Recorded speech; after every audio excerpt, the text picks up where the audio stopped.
नमस्कार, खबर उत्तराखंड में आप सभी का स्वागत है। मैं हूं आपके साथ यशी शुक्ला। रुक करेंगे खबरों का, लेकिन इससे पहले एक नजर सुर्खियों पर। 4 जुलाई से शुरू होगा जन जन की सरकार जन जन के द्वार अभियान। सीएम धामी ने कहा समस्या का तत्काल समाधान होगा। उत्तराखंड पावर कॉर्पोरेशन लिमिटेड का बड़ा फैसला, स्वयं सहायता समूह कर्मचारियों के मानदेय में भारी बढ़ोतरी।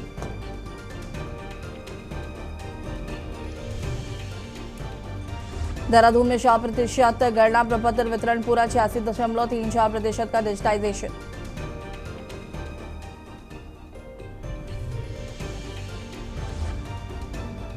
राम मंदिर केस के बाद फैसला, मनसा देवी में बिना जेब वाले कपड़े पहनेंगे पुजारी, कमेटी गठित, कैमरों से निगरानी। उत्तराखंड यूसीसी पोर्टल पर एआई निगरानी शुरू, फर्जीवाड़े पर लगेगी रोक।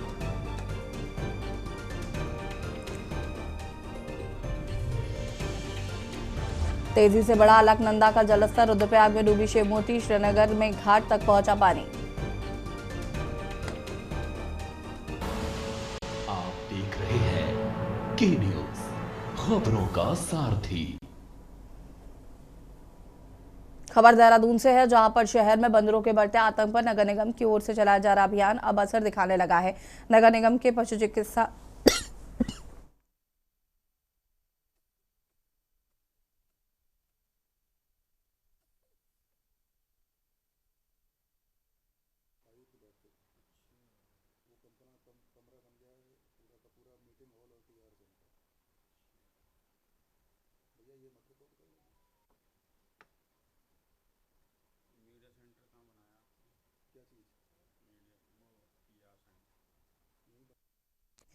खबर देहरादून से, जहां शहर में बंदरों के बढ़ते आतंक पर नगर निगम की ओर से चलाया जा रहा अभियान अब असर दिखाने लगा है। नगर निगम के पशु चिकित्सा अधिकारी के नेतृत्व में बंदरों की संख्या नियंत्रित करने के लिए लगातार कार्रवाई की जा रही है। अधिकारियों का दावा है कि जिन इलाकों से पहले सबसे अधिक शिकायतें मिलती थी, वहां बंदरों की संख्या में उल्लेखनीय कमी दर्ज की गई है। नगर निगम के अनुसार हनुमान चौक रेलवे स्टेशन और एसबीटी जैसे क्षेत्रों में पहले बंदरों का जमावड़ा था। इससे स्थानीय लोगों और यात्रियों को काफी परेशानियों का सामना करना पड़ता था। लगातार मिल रही शिकायतों के बाद नगर निगम ने विशेष अभियान शुरू किया।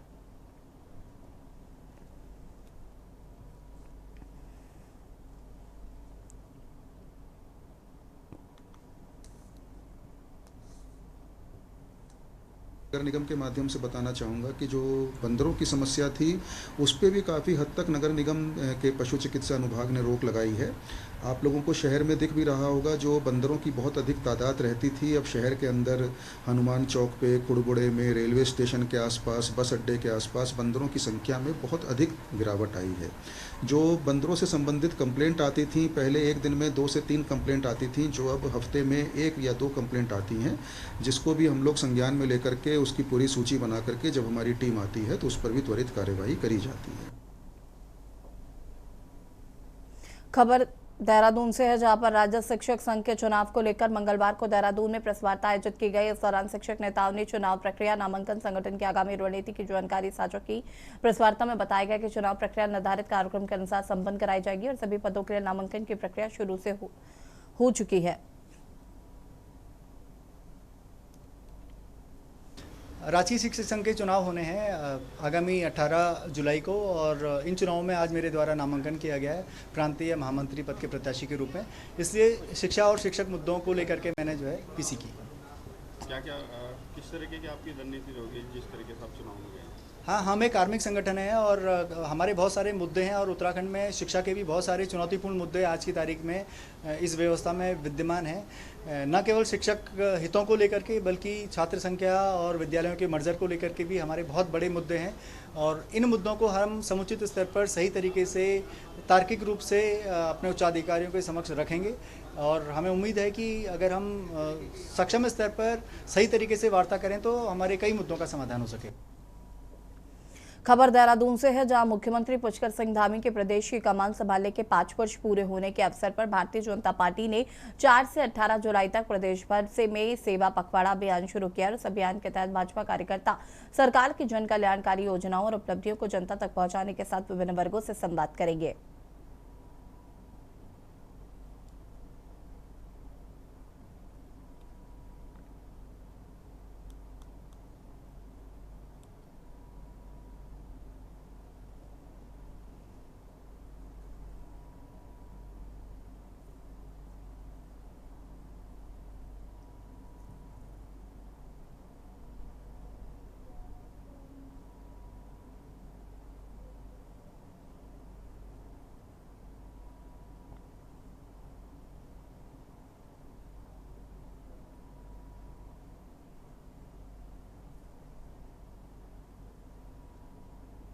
सेवा पखवाड़ा के कार्यक्रम हमारे जो होने हैं वो हमारी 4 जुलाई से लेकर और पूरे 18 सेवा पखवाड़ा के कार्यक्रम 4 जुलाई से लेकर और 18 जुलाई तक ये कार्यक्रम होने हैं और लगभग 15 दिन के ये सेवा पखवाड़ा में हर वर्ग के व्यक्ति के लिए क्या हुआ है और क्या लाभ और सरकार की तरफ से उन्हें मिल सकता है, चाहे वो महिला हैं, किसान हैं, लघु उद्योग के लोग हैं, हमारे युवा हैं, हमारे जो भी अलग अलग श्रेणी के लोग हैं, सबसे जाकर मिलना, उनसे चर्चा करना, जो अपने स्वयं का काम करते हैं, स्वावलंबी हैं, उनसे भी बात कर कर कि वो कैसे स्टार्टअप कर रहे हैं, क्या नई चीज़ें कर रहे हैं, जो ऑर्गेनिक फार्मिंग कर रही हैं तो उनसे बातचीत करना।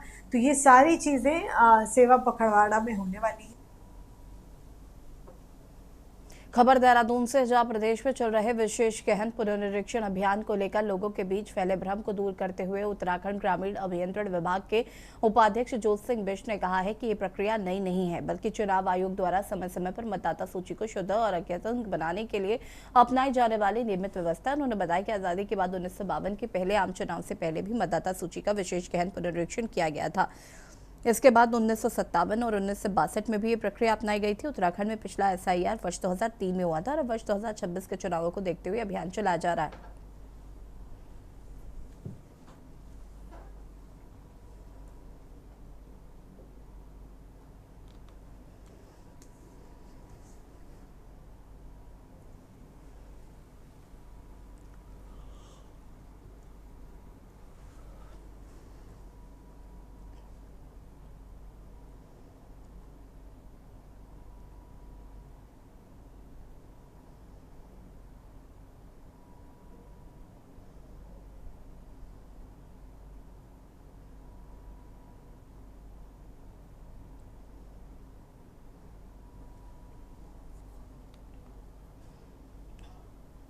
खबर देहरादून से, जहां बद्रीनाथ धाम में चढ़ावे को लेकर उठे विवाद के बाद मामला लगातार तूल पकड़ता जा रहा है।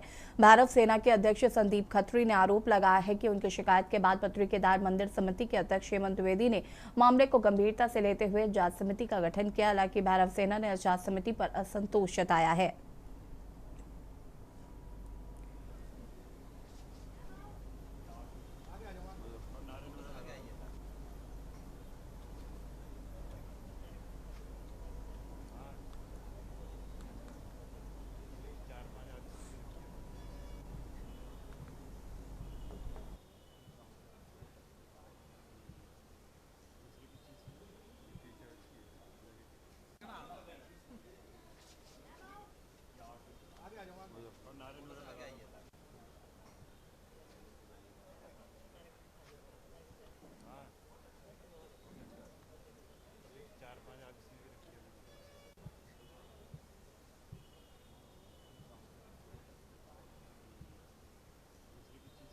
विषय तो श्री बद्रीनाथ धाम क्षेत्र में जो अभी प्रकरण हुआ है उसके बारे में आपको पता ही होगा कि भैरव सेना संगठन के द्वारा एक शिकायत की गई थी। शिकायत के बाद जो है BKTC ने उसमें एक्शन लिया और एक जांच कमेटी का गठन किया और उनको जिम्मेदारी सौंपी कि इतने मतलब एक टाइम लिमिट में उसको जो है सार्वजनिक करें। हम सबसे पहले बताते हैं क्योंकि जांच कमेटी के जो सदस्य हैं हम उनसे संतुष्ट नहीं है। सबसे बात तो हम जो है जो BKTC के द्वारा जो जांच कमेटी बनाई गई है हम उससे ही संतुष्ट नहीं है कि जो विभाग पहले से आरोपित है वो विभाग अपने यहाँ से ही कैसे जांच कमेटी गठित कर सकता है। इसके लिए तो हम माननीय मुख्यमंत्री से हम मांग करते हैं कि इसमें SIT जाँच की जाए और SIT जाँच की जो अध्यक्षता है सुप्रीम कोर्ट के कोई सेवानिवृत्त जज हो वो इसकी जांच करें। इसमें एक साइबर एक्सपर्ट हो और जितने भी इसमें एक्सपर्ट हों, जितने भी इसमें जांच सदस्य हों, वो सारे के सारे जो है यहाँ से ना हो, बाहर से हों। खबर काशीपुर से, जहां भारतीय जनता पार्टी के प्रदेश अध्यक्ष महेंद्र भट्ट सोमवार को काशीपुर पहुंचे, जहां उन्होंने बाजपुर रोड स्थित भाजपा जिला कार्यालय में आयोजित संगठनात्मक बैठक में हिस्सा लिया है। बैठक में प्रदेश, जिला और मंडल स्तर के पदाधिकारियों के साथ संगठन को मजबूत करने, आगामी कार्यक्रमों की तैयारी को लेकर विस्तार से चर्चा की गई।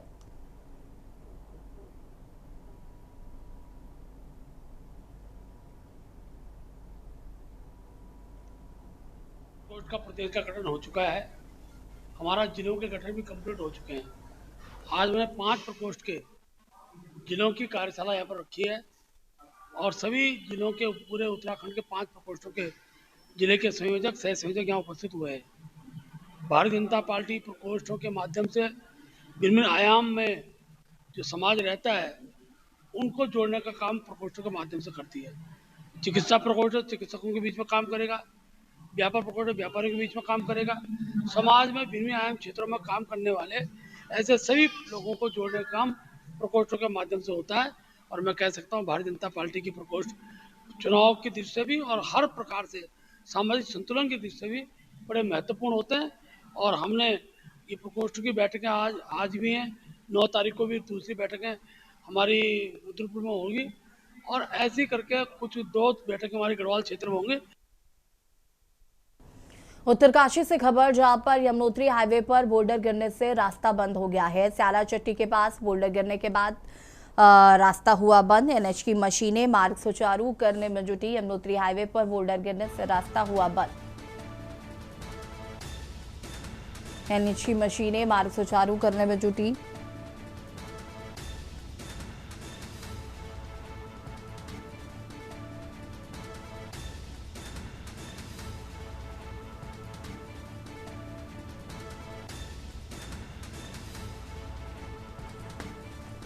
स्याला चट्टी के पास बोल्डर गिरने के कारण रास्ता हुआ बंद।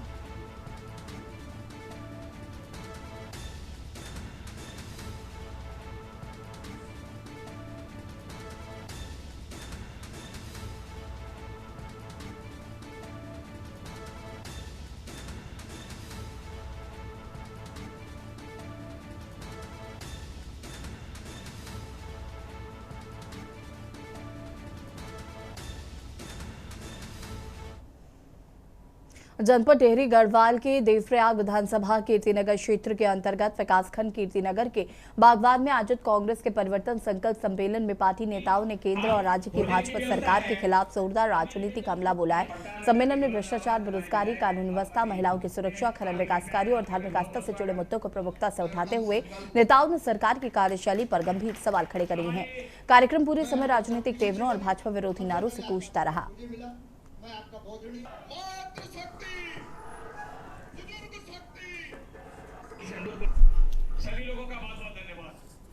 सबसे पहले मैं आपका चैनल का धन्यवाद करना चाहूँगा।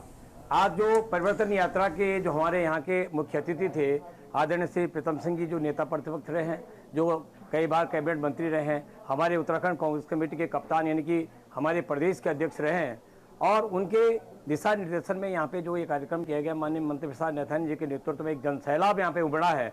और जनसैलाब को देखते हुए आज हमारे परिवार जी ने स्पष्ट कर दिया है कि भाई जिस तरह से जनसैलाब हुआ, निश्चित तौर पर ये 2027 में जो परिवर्तन होना है उसके लिए जनसैलाब उमड़ा है। आज कांग्रेस पार्टी द्वारा प्रदेश कांग्रेस के नेतृत्व में उनके आह्वान पर जो हमारी देवप्रयाग विधानसभा में परिवर्तन संकल्प सम्मेलन का आयोजन किया गया, उसमें जो जनसैलाब उमड़ा, उससे साफ जाहिर है कि देवप्रयाग की जनता परिवर्तन चाहती है। और आज पूरे प्रदेश में परिवर्तन के रूप में कांग्रेस को लाने के रूप में पूरी जनता प्रतिबद्ध है। आपने देखा कि अंकिता भंडारी हत्याकांड में अंकिता को न्याय दिलाने के लिए हमें परिवर्तन चाहिए। आज युवाओं को रोजगार दिलाने के लिए हमें परिवर्तन चाहिए। देखिए, ये परिवर्तन संकल्प यात्रा है, कांग्रेस पार्टी ने ये पूरे प्रदेश स्तर पर चलाई है। और आज हमारे बीच में हमारे प्रीतम सिंह जी और विक्रम बिष्ट जी, विक्रम नेगी जी और अन्य तमाम जो वरिष्ठ नेता थे वो यहाँ पे आए। मैं अपनी देवप्रयाग विधानसभा की तरफ से जो हमारे इस दौरान जो हमने देखा, भ्रमण किया। देखिए, देश में भारतीय जनता पार्टी की सरकार को 12 साल हो गए और प्रदेश में 9.5 साल हो गए। ये सरकार जब आई थी, इसने देश की जनता से और प्रदेश की जनता से बहुत वायदे और सपने दिखाए थे, लेकिन आज वो एक भी पूरा नहीं हुआ है। उत्तराखंड का इतना बुरा हाल है कि यहाँ हर परीक्षा में पेपर लीक होता है, धांधली होती है, नकल होती है और भ्रष्टाचार होता है। कांग्रेस ने प्रदेश के अंदर खास तौर से जो पर्वतीय जनपद हैं, यहाँ पर परिवर्तन यात्रा निकालने का संकल्प लिया है। और आज उसी कड़ी में हम देवप्रयाग पहुँचे हैं, जो हमारी धर्म नगरी है, कुंभ नगरी है, यहाँ पहुँचे हैं। और जिस तरीके से आज कांग्रेस और आम जन के लोग इस परिवर्तन यात्रा में सम्मिलित हुए हैं। और यहाँ रुकेंगे छोटे से ब्रेक के लिए, जल्द हाजिर होता है। आप देख रहे हैं के न्यूज, खबरों का साथ। ब्रेक के बाद एक बार फिर से आप सभी का स्वागत है। भारतीय जनता पार्टी के प्रदेश अध्यक्ष महेंद्र भट्ट सोमवार को काशीपुर पहुंचे, जहां भाजपुर रोड स्थित भाजपा जिला कार्यालय में आयोजित की गई हाई प्रोफाइल संगठनात्मक बैठक में उन्होंने प्रदेश, जिला और मंडल स्तर के पदाधिकारियों के साथ महत्वपूर्ण बैठक की है। बैठक के दौरान संगठन विस्तार, प्रकोष्ठों की सक्रियता, आगामी कार्यक्रमों की रूपरेखा और संगठन को बूथ स्तर तक और अधिक मजबूत बनाने को लेकर विस्तृत चर्चा की गई।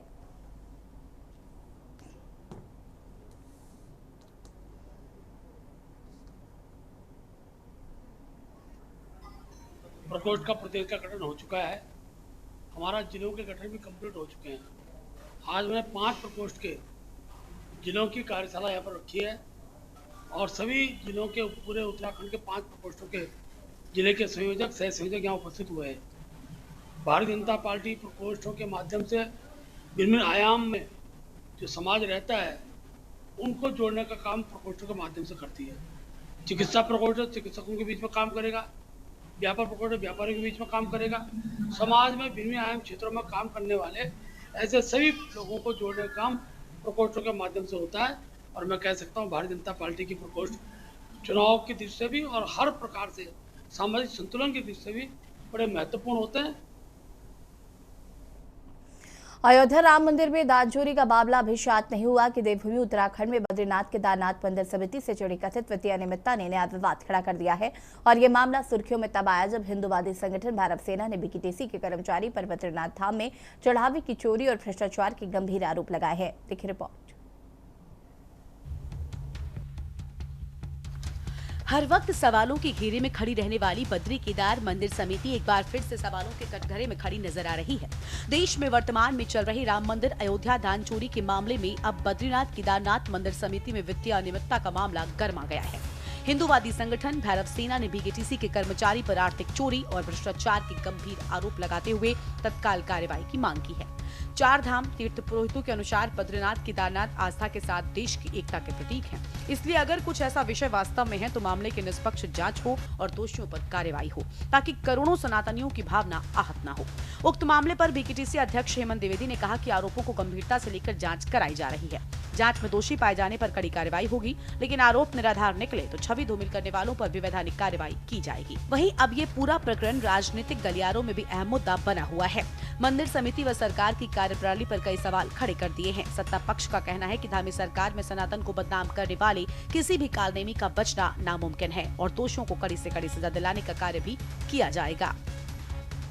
देखिए, मेरे पास कल सूचना मिली और कुछ विभागीय सूत्र भी थे जिनके द्वारा मुझे सूचना मिली कि अध्यक्ष जो वहाँ के जो अध्यक्ष हैं उनका जो निधि सचिव है उनके द्वारा वहाँ पर चोरी का कुछ प्रकरण आया है और वो वहाँ पर जो है सीसीटीवी फुटेज में रंगे हाथ पकड़े गए हैं। जिसके बाद हमने भैरव सेना संगठन ने अपने स्तर से भी पता करवाया तो दबी जुबान से पता चला कि ऐसा घटनाक्रम हुआ है। उसके बाद मैंने संगठन की ओर से हमने एक लेटर जारी किया वहाँ के सीईओ जो इस समय सोहन सिंह रांगड़ जी हैं। रांगड़ जी को हमने जो है इसमें एक आरोप पत्र तय किया और उसमें शिकायत भी की कि इसमें अतिशीघ्र कार्रवाई करें। देखिए, मीडिया में श्री बद्रीनाथ केदारनाथ मंदिर समिति में जो धाम में चढ़ावे दान की जो कथित हेराफेरी के संबंध में जो आरोप लगाए जा रहे हैं उस मंदिर समिति ने बहुत ही गंभीरता से लिया है। इस पूरे प्रकरण की निष्पक्ष एवं तथ्यपूर्वक जांच के लिए जांच कमेटी गठित कर दी गई है। सभी जो कर्मचारी जिनके नाम एक संस्थान के पैड पर जिस प्रकार से आरोप प्रत्यारोप लगाए गए हैं उन सभी को स्पष्टीकरण नोटिस भेज दिया गया। उनका स्पष्टीकरण लेने के लिए एक नोटिस जारी कर दिया गया। स्पष्टीकरण तलब करने के बाद जांच पूर्ण होने तक उपरांत यदि कोई भी कर्मचारी जांच के बाद में दोषी पाया जाता है तो उसके विरुद्ध नियमानुसार कठोर कार्रवाई की जाएगी। बद्रीनाथ केदारनाथ मंदिर समिति बद्रीनाथ और केदारनाथ के मंदिरों के अलावा 47 अन्य ऐतिहासिक और पौराणिक महत्व के मंदिरों का संचालन और प्रबंधन करती है। लेकिन पिछले कुछ समय से ये देखने में आया है कि मंदिर समिति के साथ जो है विवाद जुड़ते चले जा रहे हैं। एक विवाद समाप्त होता है, उसके साथ ही कुछ नए विवाद भी फिर उसके साथ जुड़ते चले जाते हैं। अभी केदारनाथ में जो अतिथि सम्मान में जो मंदिर धन के दुरुपयोग की बात सामने आई थी और मंदिर समिति की ओर से एक समिति गठित की गई थी, हालांकि अभी उसकी रिपोर्ट सार्वजनिक नहीं हुई है, लेकिन अभी हाल ही में एक कंपनी ने वहां पर डाका डाला है चढ़ावे के ऊपर। सोना, चांदी, जेवरात, हीरे, मोती और नकदी अरबों रुपए की जो वहां पर चोरी हुई। 40 दिन में 72 बार, 40 दिन में 72 बार चोरी सीसीटीवी फुटेज में। ये तो केवल 40 दिन का रिकॉर्ड है। जब से राम मंदिर बनने की बात हुई तब से लेके चंदा जितना इकट्ठा हो रहा है, हम पहले से कह रहे थे कि आरएसएस विश्व हिंदू परिषद का ये चंदा इकट्ठा करने का अड्डा है और अब चढ़ावा चोरी करने का अड्डा बन गया है। और ये पूरे, चाहे केदारनाथ जी हो चाहे बद्रीनाथ जी हो, बीकेटीसी में कौन है? देखिए, हमें दो चीजों को समझना होगा। सनातन के ऊपर कालनेमियों का हमेशा से अपने कारनामों को लेकर कहीं ना कहीं प्रभाव रहा है। हम सतयुग की बात करें, द्वापर की बात करें, त्रेता की बात करें, तो समय समय पर ऐसे कालनेमियों के चेहरे सामने आते रहे हैं और उन कालनेमियों का उन युगों में तो वध कर दिया जाता था। अब हम कलयुग में हैं और हमें अपने सनातन की रक्षा हम सब लोगों को मिलकर करनी है। बद्रीनाथ केदारनाथ जैसे आस्था के प्रतीकों से जुड़ा ये विवाद अब केवल वित्तीय अनियमितताओं तक सीमित नहीं रहा। भैरव सेना के आरोपों, तीर्थ पुरोहितों की निष्पक्ष जांच की मांग और बीकेटीसी की कार्रवाई की चेतावनी ने मामले को गंभीर बना दिया है। एक ओर श्रद्धालुओं की आस्था दांव पर है तो दूसरी ओर मंदिर समिति की पारदर्शिता सवालों के घेरे में है। सियासी दलों के बीच आरोप प्रत्यारोप से मामला और गर्मा गया है। जहां विपक्ष सरकार पर संरक्षण देने का आरोप लगा रहा है, सत्ता पक्ष दोषियों पर कार्रवाई की बात कर रहा है। बीकेटीसी की जांच रिपोर्ट ही तय करेगी कि दोष किसका है। फिलहाल करोड़ों सनातनियों की निगाहें इस पर टिकी हैं कि देवभूमि की साख बचाने के लिए समिति और सरकार क्या ठोस कदम उठाते हैं, क्योंकि ये सवाल सिर्फ चढ़ावे का नहीं, आस्था और विश्वास का भी है। इससे पहले भी केदारनाथ में सोना चोरी का आरोप लग चुका है, जिस पर भी जमकर राजनीति हो चुकी है। ऐसे में निष्पक्ष जांच ही आस्था और विश्वास को बनाए रख सकती है। Uttarakhand desk report. और खबर उत्तराखंड में फिलहाल इतना ही। देखते रहिए के न्यूज़ हरियाणा। नमस्कार।